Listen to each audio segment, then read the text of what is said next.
ഓം ശാന്താകാരം ഭുജഗശയനം പത്മനാഭം സുരേശം വിശ്വാധാരം ഗഗനദൃശം മേഘവർണം ശുഭാംഗം ലക്ഷ്മീകാന്തം കവനദീനം യോഗിധ്യാനഗമ്യം വന്ദേ വിഷ്ണും ഭവേരം സർവലോകൈകനാഥം. ഓം നമോ ഭഗവതേ വാസുദേവായ. ഓം നമോ ഭഗവതേ വാസുദേവായ. ഓം ശ്രീകൃഷ്ണായ പരബ്രഹ്മണേ നമഃ. എല്ലാ സജ്ജനങ്ങൾക്കും ഗുരുവായൂരപ്പന്റെ നാമത്തിൽ സാഷ്ടാംഗ പ്രണാമം. ശ്രീകൃഷ്ണ ചരിതാമൃതത്തിലെ ശ്രീമദ് ഭാഗവത ഭഗവത്ഗീത നമ്മൾ ചിന്തിക്കാൻ തുടങ്ങിയത് സിദ്ധി വിവരണമാണ്. 15-ാമത്തെ അധ്യായം. ഇതിൽ ഭഗവാൻ പറഞ്ഞു, ബോധരൂപനായിരിക്കുന്ന ഞാൻ എല്ലാ ജീവജാലങ്ങളിലും അകത്തും പുറത്തും ഒരു മറവില്ലാതെ വർത്തിക്കുന്ന ആത്മാവ് തന്നെയാണ്.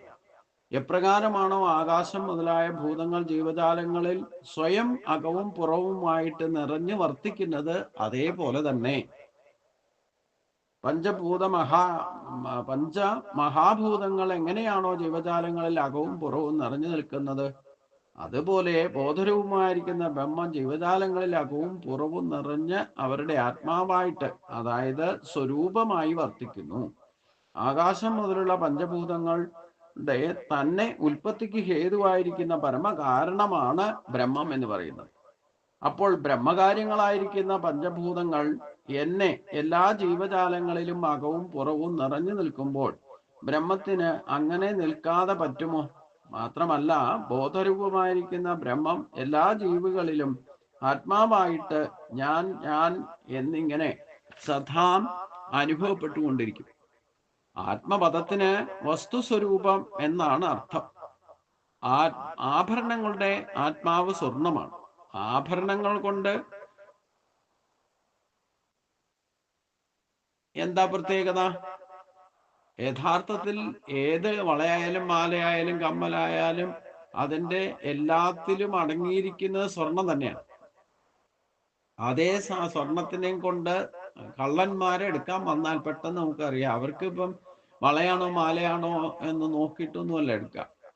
അത് എത്ര മാത്രം ഭംഗിയായിട്ടാണ് ഉണ്ടാക്കിക്കണ പണിത് നോക്കിയതോ അല്ലെ ഇതൊന്നും നോക്കിയിട്ടില്ല. അവർക്ക് സ്വർണം എന്നൊരൊറ്റ കാഴ്ചപ്പാടേ ഉള്ളൂ. അത് ഏത് രൂപത്തിലായാലും വേണ്ടില്ല, ഭഗവാന്റെ കിരീടമായാലും വേണ്ടില്ല, അവർക്ക് കള്ളന്മാർക്ക് സ്വർണം മതി, അതേ ഉള്ളൂ. അപ്പം അതുകൊണ്ട് ആത്മസ്വരൂപമാണ് ഈ പ്രപഞ്ചം മുഴുവൻ. എല്ലാം സൂര്യചന്ദ്രാദി നക്ഷത്രഗോളങ്ങളും ജീവജാലങ്ങളും സസ്യലതാദികളും എന്ന് വേണ്ട സകലതും പല രൂപത്തിലും പല ഭാവത്തിലും നാമരൂപങ്ങളിൽ കാണുന്നതൊക്കെ ഒരു ശക്തി മാത്രമാണെന്ന ബോധം ഉണ്ടായാൽ അതാണ് ഏറ്റവും വലിയ സിദ്ധി.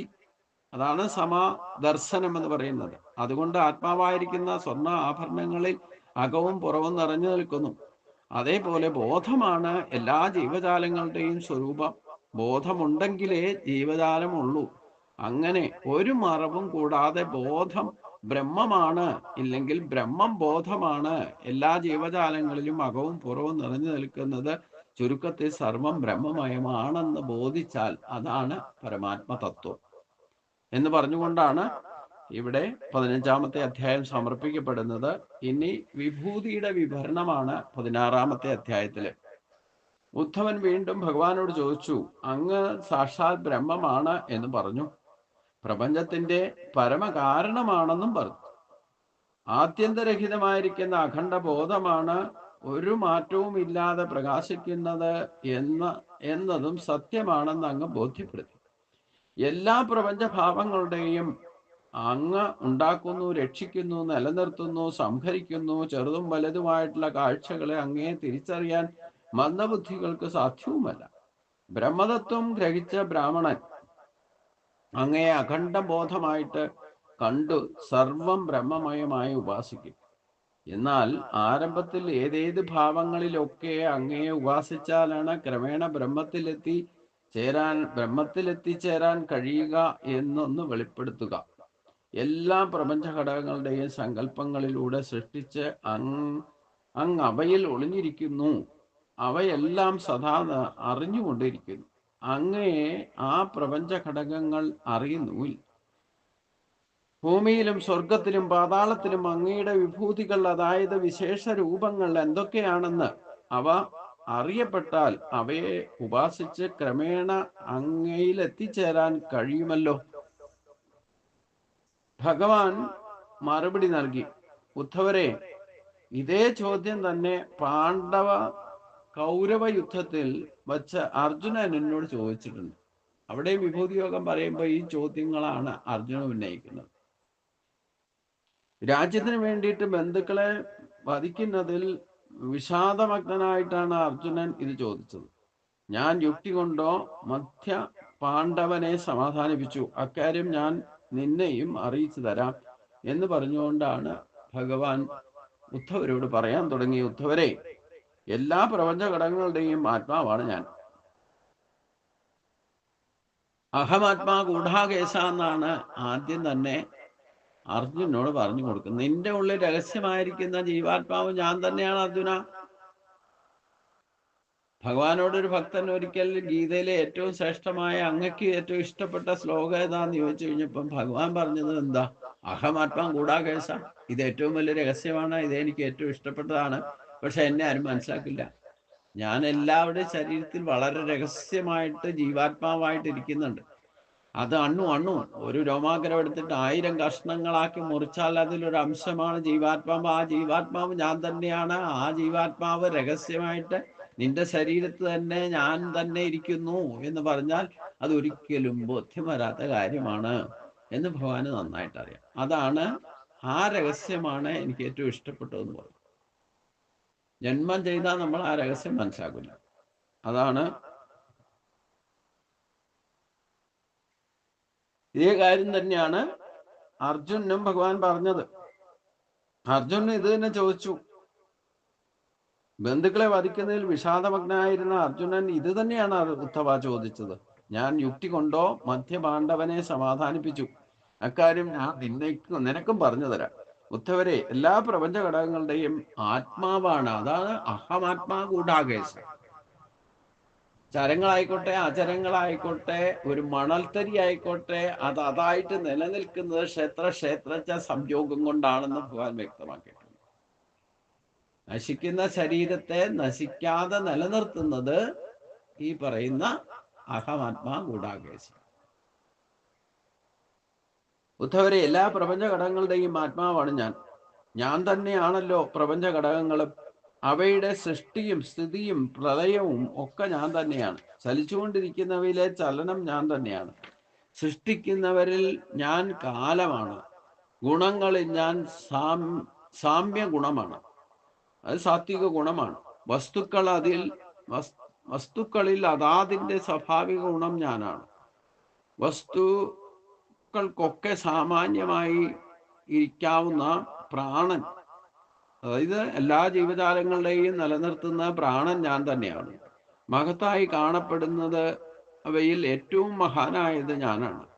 സൂക്ഷ്മ എവിടെയൊക്കെ എന്തൊക്കെ ഗുണങ്ങൾ പ്രകടമാകുന്നോ അതൊക്കെ ഈശ്വരൻ തന്നെയാണ് എന്ന് സങ്കല്പിച്ചു കൊള്ളണം. ജയിക്കാൻ വിഷമമുള്ളവയിൽ ഞാൻ മനസ്സാണ്. മനസ്സിനെ ജയിക്കാൻ വിഷമമാണെന്ന് ഭഗവാൻ തന്നെ പറയുന്നു. ആ മനസ്സ്, ഇന്ദ്രിയങ്ങളിൽ മനസ്സ് ഞാനാകുന്നു എന്ന് ഗീതയിലും വിഭൂതി യോഗത്തിൽ തന്നെ പറയുന്നുണ്ട്. ഞാൻ ഓങ്കാരമാണ്. ഞാൻ നാദബ്രഹ്മമാണ്. ഞാൻ ആത്മമന്ത്രമാണ്. അക്ഷരങ്ങളിൽ അകാരമാണ്. ഛന്ദസ്സുകളിൽ ഗായത്രിയാണ്. ദേവന്മാരിൽ ഞാൻ ഇന്ദ്രനാണ്. വസുക്കളിൽ അഗ്നിയാണ്.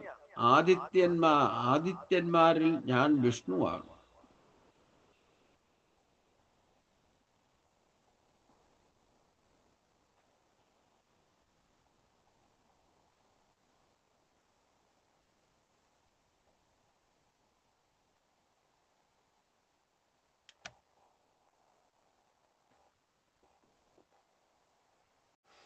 രുദ്രന്മാരിൽ ഞാൻ ശിവനാണ്. ബ്രഹ്മർഷിമാരിൽ ഭൃഗുവാണ്. രാജർഷിമാരിൽ ഞാൻ മനുവാണ്. ദേവർഷിമാരിൽ നാരദനാണ്. പശുക്കളിൽ ഞാൻ കാമധേനുവാകുന്നു. സിദ്ധന്മാരിൽ കപിലനാണ്. പക്ഷികളിൽ ഗരുഡനാണ്. പ്രജാപതിമാരിൽ ദക്ഷനാണ്. പിതൃക്കളിൽ ആര്യമാവാണ്. ദൈത്യന്മാരിൽ പ്രഹ്ലാദനാണ്. നക്ഷത്രങ്ങളിലും ഔഷധികളിലും ഞാൻ ചന്ദ്രനാണ്. യക്ഷരക്ഷസുകളിൽ ഞാൻ കുബേരനാണ്. ആനകളിൽ ഞാൻ ഐരാവതമാണ്. ജലജന്തുക്കളിൽ ഞാൻ അവയുടെ പ്രഭുവായിരിക്കുന്ന വരുണനാണ്. ജ്വലിച്ചു നിൽക്കുന്നതിൽ ഞാൻ സൂര്യനാണ്. മനുഷ്യരിൽ ഞാൻ രാജാവാണ്. കുതിരകളിൽ ഞാൻ ഉച്ചൈസ്രവസാണ്.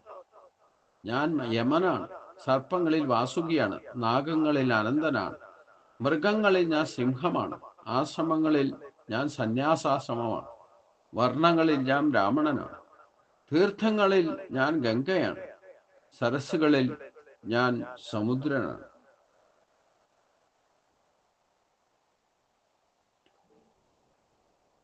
നദികളിൽ തീർത്ഥജലങ്ങളിൽ ഞാൻ ഗംഗയാണ്, സരസ്സുകളിൽ ഞാൻ സമുദ്രമാണ്, ആയുധങ്ങളിൽ ഞാൻ വില്ലാണ്, വില്ലാളികളിൽ ഞാൻ ത്രിപുരവൈരിയാണ്, നിവാസസ്ഥാനങ്ങളിൽ ഞാൻ മേരുവാണ്, പർവ്വതങ്ങളിൽ ഹിമാലയമാണ്, വൃക്ഷങ്ങളിൽ അരയാലാണ്, ചെടികളിൽ യവമാണ്, പുരോഹിതന്മാരിൽ ഞാൻ വസിഷ്ഠനാണ്, ബ്രഹ്മനിഷ്ഠന്മാരിൽ ഞാൻ ബൃഹസ്പതിയാണ്, സേനാപതികളിൽ ഞാൻ സുബ്രഹ്മണ്യനാണ്, സന്മാർഗനിഷ്ഠന്മാരിൽ ഞാൻ ബ്രഹ്മാവാണ്, യജ്ഞങ്ങളിൽ ബ്രഹ്മമയമായും ബ്രഹ്മജ്ഞാനമായിട്ടും പ്രകാശിക്കുന്നത് ഞാൻ തന്നെയാണ്, ആത്മാ സംയമ യോഗം ഞാൻ തന്നെയാണ്.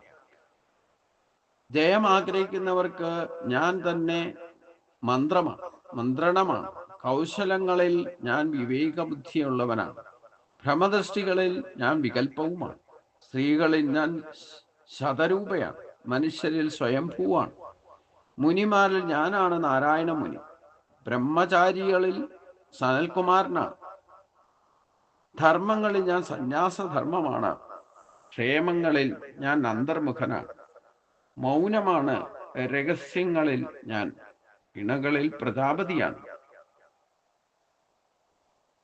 അപ്രമത്തന്മാരിൽ ഞാൻ സംവത്സരകനാണ്, ഋതുക്കളിൽ ഞാനാണ് വസന്തം, മാസങ്ങളിൽ ഞാൻ മാർഗശീർഷമാണ്, നക്ഷത്രങ്ങളിൽ അഭിജിത്താണ്, യുഗങ്ങളിൽ കൃതയുഗമാണ്, ഞാൻ ധീരന്മാരിൽ ദേവലനാണ്, അസിതനും ഞാനാണ്, വേദവിത്തുക്കളിൽ ഞാൻ വ്യാസനാണ്, കവികളിൽ ഞാൻ ശുക്രനാണ്, ഭഗവാന്മാരിൽ ഞാൻ വാസുദേവനാണ്, ഭാഗവതന്മാരിൽ ഞാൻ ഉദ്ധവരാണ്. ഉദ്ധവരോട് തന്നെയാണ് ഭഗവാൻ പറയുന്നത്, അർജുനോട് ഇതേ കാര്യം പറയുന്നുണ്ട്, ഞാൻ തന്നെയാണ് നീ എന്ന്. ഉദ്ധവരോടും പറയാ ഞാൻ തന്നെയാ നീ എന്ന്, ഉദ്ധവരോടും പറയാം. യാദവന്മാരിൽ ഭക്തന്മാരിൽ ഉദ്ധവനാണ്, ഞാൻ തന്നെയാണ്. ഇങ്ങനെ ദർഭകളിൽ ഞാൻ കുശമാണ്, ഹോമദ്രവ്യങ്ങളിൽ ഗവ്യമാണ്, ഉത്സാഹശാലികളിൽ ഞാൻ ലക്ഷ്മിയാണ്, പ്രകടന്മാരിൽ ഞാൻ കാപട്യമാണ്, സഹനശക്തി ഉള്ളവരിൽ ഞാൻ ബലമാണ്, ഭാഗവതന്മാരിൽ പൂജയാണ് ഞാൻ, ഭക്തന്മാരുടെ ഞാൻ ബലമാണ്, ഭാഗവതന്മാരിൽ പൂജയാണ്, 9 മൂർത്തികളിൽ ആദിമൂർത്തി ഞാൻ തന്നെയാകുന്നു, ഗന്ധർവന്മാരിൽ ഞാൻ വിശ്വസ്രവസാണ്. ഇങ്ങനെ ബ്രഹ്മനിഷ്ഠന്മാരിൽ ഞാൻ മഹാബലിയാണ്, വീരന്മാരിൽ ഞാൻ അർജുനാണ്, പ്രപഞ്ചഘടകങ്ങളിൽ സൃഷ്ടി സ്ഥിതി പ്രളയങ്ങൾ, ജ്ഞാനേന്ദ്രിയ വ്യാപാരങ്ങളും കർമ്മേന്ദ്രിയ വ്യാപാരങ്ങളും ഞാൻ തന്നെയാണ്, ഭൂമി, വായു, ആകാശം, ജലം, തേജസ്, പ്രാണൻ എന്നിവയെല്ലാം ഞാനാണ്. ഉദ്ധവ, മനസ്സ്, അഹങ്കാരം, അവ്യക്തം, സത്വം, രജസ്, തമസ് എല്ലാം ഞാൻ തന്നെയാകും. ഞാൻ തന്നെയാണ് നിത്യ അനിത്യ വസ്തു വിവേകം, ജ്ഞാനവും ഞാൻ തന്നെയാണ്, തത്വനിശ്ചയവും എന്നിവയെല്ലാം എൻ്റെ തന്നെ വിഭൂതിയാകുന്നു. ഇവിടെ വിഭൂതി എന്ന് പറഞ്ഞാൽ വിസ്താരം. എന്തൊക്കെയാണോ പ്രത്യക്ഷത്തിൽ നമുക്ക് പഞ്ചേന്ദ്രിയങ്ങളെ കൊണ്ടോ നേരിട്ടോ അല്ലെങ്കിൽ പരോക്ഷമായിട്ടോ പ്രത്യക്ഷമായിട്ടോ എവിടേക്ക് എന്തൊക്കെ ഗുണങ്ങൾ പ്രകടമാകുന്നുണ്ടോ, എന്തൊക്കെ ശക്തികൾ പ്രകടമാകുന്നുണ്ടോ, അതെല്ലാം ഈശ്വരൻ തന്നെയാണ് എന്ന് പ്രത്യക്ഷത്തിൽ യുക്തിവിചാരം ചെയ്ത് ബോധ്യപ്പെടണം. ഈശ്വരൻ ജീവരൂപത്തിലും ക്ഷേത്രജ്ഞ രൂപത്തിലും എല്ലാ തരത്തിലും എല്ലാ രൂപത്തിലും എന്തൊക്കെ ഭാവങ്ങൾ കാണപ്പെടുന്നോ, ഏതൊക്കെ ഭാവങ്ങൾ കാണപ്പെടുന്നോ അവയ്ക്കൊന്നും ബോധരൂപനായിരിക്കുന്ന എന്നെ കൂടാതെ നിലനിൽപ്പേ സാധ്യമല്ല ഉദ്ധവ. കാലം കൊണ്ട് പരമാണുക്കളെ എണ്ണിത്തിട്ടപ്പെടുത്തുവാൻ സാധ്യമല്ല. തേജസ്, സൗന്ദര്യം, കീർത്തി, ഐശ്വര്യം മുതലായ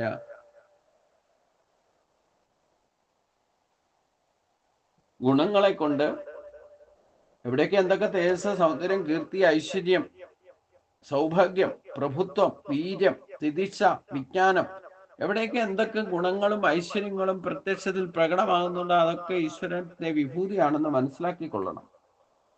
വിഭൂതികളെ ചുരുക്കത്തിൽ ഞാൻ നിനക്ക് പറഞ്ഞു കേൾപ്പിച്ചു. ഇവയെല്ലാം വെറും മനോവികാരങ്ങളും അവയ്ക്ക് നൽകപ്പെടുന്ന പേരുകളും മാത്രമാണ്. വാക്കിനെ അടക്കൂ, മനസ്സിനെ അടക്കൂ, പ്രാണനെ അടക്കൂ, ഇന്ദ്രിയങ്ങളെ അടക്കൂ, മനസ്സുകൊണ്ട് മനസ്സിനെ പുറന്തള്ളും. ഇത്രയുമായാൽ പിന്നെ ഒരിക്കലും സംസാര ചക്രത്തിൽ കറങ്ങി തിരിയേണ്ടി വരികയില്ല. വാക്കിനെയും മനസ്സിനെയും ബ്രഹ്മനിഷ്ഠമാക്കി ഉറപ്പിക്കാതെ അനുഷ്ഠിക്കപ്പെടുന്ന തപസ്സും ദാനവും വ്രതവും എല്ലാം പച്ചക്കുടത്തിലിരിക്കുന്ന വെള്ളം പോലെയാണ്. അതെപ്പോ വേണേലും നഷ്ടപ്പെട്ടു. അതുകൊണ്ട് എന്നെ പ്രാപിക്കാൻ ആഗ്രഹിക്കുന്നവർ സർവം ഈശ്വരമയം എന്ന സിദ്ധിയോടെ ഉറപ്പിക്കുന്ന ഭക്തിയിലൂടെ മനസ്സിനെയും വാക്കിനെയും പ്രാണനെയും നിയമനം ചെയ്യേണ്ടതാണ്. സംസാര ഭ്രമങ്ങളെല്ലാം അതോടെ അവസാനിക്കുകയും ചെയ്യും. ഈ സംസാര ഭ്രമങ്ങളെ അതോടെ അവസാനിപ്പിക്കുന്നതാണ് വേണ്ടത്. ഏതോടെ? മനസ്സിനെയും വാക്കിനെയും പ്രാണനെയും നിയമനം ചെയ്യുന്നതോടെ. എങ്ങനെ ആണ് ഇവിടെ നിയമനം ചെയ്യുക എന്നൊന്ന് ചിന്തിക്കാം. ഭക്തിയുടെ എന്താണ് യഥാർത്ഥത്തിൽ? ഭക്തിയിലൂടെ എന്താണ് ഭക്തി? എങ്ങനെയാണ് നിയന്ത്രിക്കുക? ഭക്തിയിലൂടെ. ഇനി എന്താണ് യഥാർത്ഥ ഭക്തി? സർവം ഈശ്വരമയം എന്ന് ബുദ്ധിയെ ആവർത്തിച്ച് പഠിപ്പിക്കുകയാണ് ഭക്തി.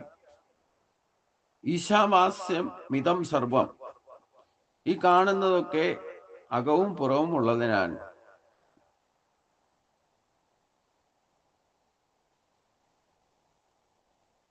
ഈശ്വരനല്ലാതെ ഇവിടെ മറ്റൊന്നും ഇല്ലെന്ന പ്രഖ്യാപനത്തിന്റെ താല്പര്യവും അത് തന്നെയാണ്.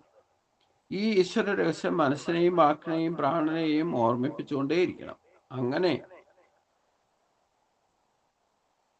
അങ്ങനെ മനസ്സുകൊണ്ട് കാണുന്നതും ചിന്തിക്കുന്നതും ഈശ്വരൻ തന്നെയാണെന്ന് ഉറപ്പിക്കണം. യാതൊന്ന് കണ്ടത് നാരായണ പ്രതിമ. അങ്ങനെയായാൽ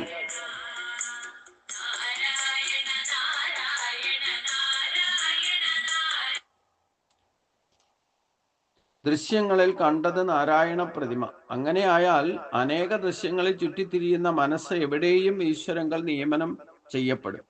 വാക്കുകൊണ്ട് പറയുന്നത് എന്തും ഈശ്വരനാമമാണെന്ന് ഉറപ്പിക്കണം.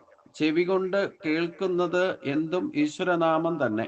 യാതൊന്ന് കേൾപ്പത് നാരായണ ശ്രുതികൾ, യാതൊന്ന് കാണുന്നത് നാരായണ പ്രതിമകൾ. അങ്ങനെ ആയാൽ വാക്ക് ഈശ്വരങ്ങൾ നിയമനം ചെയ്യപ്പെടും. പ്രാണന്റെ ഓരോ സ്പന്ദനവും ഈശ്വരമയമാണെന്ന് ഉറപ്പിക്കണം. യാതൊന്ന് ചെയ്വത് നാരായണ അർച്ചനകൾ. അങ്ങനെയായാൽ പ്രാണചലനവും ചലനരൂപമായിരിക്കുന്ന കർമ്മങ്ങളെല്ലാം ഈശ്വരങ്ങൾ നിയമനം ചെയ്യപ്പെടും. ഇത് സാധ്യമാകുന്നതോടെ ആനന്ദരൂപമായിരിക്കുന്ന അഖണ്ഡബോധം അഥവാ ബ്രഹ്മം ഉള്ളിൽ തെളിഞ്ഞ് അനുഭവിക്കാറാകും. അങ്ങനെ ജനന മരണ രൂപമായിരിക്കുന്ന സംസാര ഭ്രമം പൂർണ്ണമായും അവസാനിക്കും എന്ന് പറഞ്ഞുകൊണ്ടാണ് വിഭൂതിയോഗം അവസാനിപ്പിക്കുന്നത്. ഏകാംശേന സ്ഥിതോ ജഗത്ത്. പ്രധാനപ്പെട്ടത് മാത്രമേ ഞാൻ പറയുന്നുള്ളൂ. എന്നെ പറ്റി വിസ്തരിക്കാൻ, എൻ്റെ വിഭൂതിയെ പറ്റി വിസ്തരിക്കാൻ പോയി കഴിഞ്ഞാൽ അത് ഈ ചുരുക്കി പറയൽ കൊണ്ടൊന്നും വിസ്തരിക്കാൻ സാധ്യമല്ല. അതിൽ നിന്റെ അറിവിലേക്ക് പ്രധാനപ്പെട്ടത് മാത്രമേ ഞാൻ പറയുന്നുള്ളൂ എന്ന് പറഞ്ഞുകൊണ്ടാണ് ഗീതയിലും ഭഗവാൻ വിഭൂതി യോഗം പറയുന്നത്. അതേപോലെ തന്നെ ചോദ്യവും ഉത്തരവും ഒക്കെ ഏകദേശം ഒരേപോലെയാണ് ഭാഗവതത്തിലും ബുദ്ധോപദേശത്തിലും. ഇതിൽ നമ്മൾ മനസ്സിലാക്കേണ്ടത് ഗീതയില് ആദ്യത്തെ ആ യഥാർത്ഥ ഭക്തിയോഗ സിദ്ധികളിൽ ജ്ഞാനമാണ് ശ്രേഷ്ഠം എന്ന് പറയുമ്പോൾ ആ ജ്ഞാനം എങ്ങനെയാണ്? ഇതൊക്കെ ഈ വിഭൂതികൾ പോലും മനസ്സിലാക്കണമെങ്കിൽ ഭഗവാനിലേക്ക് എത്താൻ പറ്റിയുള്ള അനുഷ്ഠാനങ്ങൾ ചെയ്തിട്ട് അതേപോലെ ഉറച്ചൊരു ബുദ്ധിക്ക് ഉടമയാകണം. ആ എന്നെ പ്രാപിക്കാനുള്ള ബുദ്ധിയോഗത്തെ ഞാൻ തന്നെ കൊടുക്കുന്നു ഭഗവാൻ പറഞ്ഞിട്ടുണ്ട്. ആ ബുദ്ധിയോഗം കിട്ടിയാൽ മാത്രമേ ഈ വിഭൂതി എന്താണെന്ന് നമുക്ക് മനസ്സിലാക്കാൻ പറ്റുള്ളൂ. അതാണ് ഏറ്റവും വലിയ ഇതിലെ രഹസ്യം. അതുകൊണ്ട് പ്രത്യേകം ശ്രദ്ധിക്കണം. ആ ബുദ്ധിയോഗത്തെ കിട്ടിയാലും ആ ബുദ്ധിയോഗം സിദ്ധികളിൽ കുടുങ്ങുന്നുണ്ടോ എന്നും ഭഗവാൻ വാച്ച് ചെയ്തിട്ട് ബുദ്ധിയോഗം സിദ്ധികളിൽ കുടുങ്ങുന്നില്ലാത്ത ബുദ്ധിയാണ് എങ്കിൽ പ്രാപിക്കാൻ ബുദ്ധി തന്നാലും ഒരു കുഴപ്പമുണ്ട്. നമുക്ക് ഈശ്വരനെ പ്രാപിക്കാൻ വേണ്ടിയിട്ടുള്ള ബുദ്ധിയോഗം ഭഗവാൻ അനുഗ്രഹിച്ച് തന്നാലേ അത് കിട്ടിക്കഴിയുമ്പോൾ ചിലപ്പം രാവണന്റെ കൂട്ടാവും. കിട്ടാൻ വേണ്ടിയിട്ട് അധ്വാനിക്കും, ക്ലേശിക്കും, അനന്യമായ ഭക്തി പ്രകടമാക്കും, ഏകാന്ത ഭക്തിയാണ്. എന്നിട്ട് അതിൽ നിന്ന് സിദ്ധി ലഭിച്ചു കഴിഞ്ഞാൽ, ഈ ബുദ്ധിയോഗം ലഭിച്ചു കഴിഞ്ഞാൽ, അവിടെ സ്വാർത്ഥ താല്പര്യത്തിന് വേണ്ടിയിട്ട് ഉപയോഗിച്ചാൽ ഗതി മാറും. അതുകൊണ്ടാണ് വീണ്ടും ഭഗവാൻ 11ാമത്തെ ശ്ലോകത്തിൽ പറയുന്നത് തേഷാമേവ അനുകമ്പാർത്ഥം. നിഷ്കളങ്ക ബുദ്ധിയോടുകൂടി ഈ ബുദ്ധിയോഗത്തെ ഉപയോഗിക്കുന്നു, ഈശ്വരപ്രാപ്തിക്ക് വേണ്ടിയിട്ട് മാത്രം കരുതി വെക്കുകയും ദുർവിനിയോഗം ചെയ്യാതെ ഇരിക്കുന്നവർക്കിലാണ് ഭഗവാന് അനുകമ്പ ഉണ്ടാകുക. അനുകമ്പ ഉണ്ടാകുമ്പോഴാണ് ഭഗവാൻ തന്നെ ഉള്ളിൽ കയറിയിട്ട് നമ്മുടെ ഉള്ളിൽ അന്തർയാമിയായിരിക്കുന്ന ഭഗവാൻ നമ്മൾ ജ്ഞാനത്തിന്റെ ദീപം, യഥാർത്ഥ ജ്ഞാനത്തിന്റെ ദീപം പ്രകാശിപ്പിക്കും. ആ ജ്ഞാനവും കൂടെ ലഭിച്ചാലാണ് പൂർണ്ണമായിട്ടും വിഭൂതിയെ കാണുന്നതും കേൾക്കുന്നതും നടപ്പിലും വെടുപ്പിലും എന്തൊക്കെ തൂണിലും തുരുമ്പിലും ഒക്കെ ഈശ്വരനെ കാണാൻ സാധിക്കുന്ന അവസ്ഥയിലേക്ക് നമ്മളെ ഭഗവാൻ തന്നെ ഉയർത്തും. അത് സാധിക്കട്ടെ എന്ന് പ്രാർത്ഥിച്ചുകൊണ്ട് ഇന്നത്തെ ഭാഗം നമുക്കിവിടെ സമർപ്പിക്കാം. ഇതിന്റെ അടുത്ത ഭാഗം, അടുത്ത അധ്യായം സർവ്വസാധാരണ ഭക്തി ലക്ഷണത്തെ, സാധാരണ മനുഷ്യരുടെ ഭക്തി ലക്ഷണങ്ങൾ എന്തൊക്കെയാണെന്ന് പറയുന്നതാണ്. അത് നമുക്ക് അടുത്ത ദിവസം ചിന്തിക്കാം. എല്ലാവർക്കും നമസ്കാരം.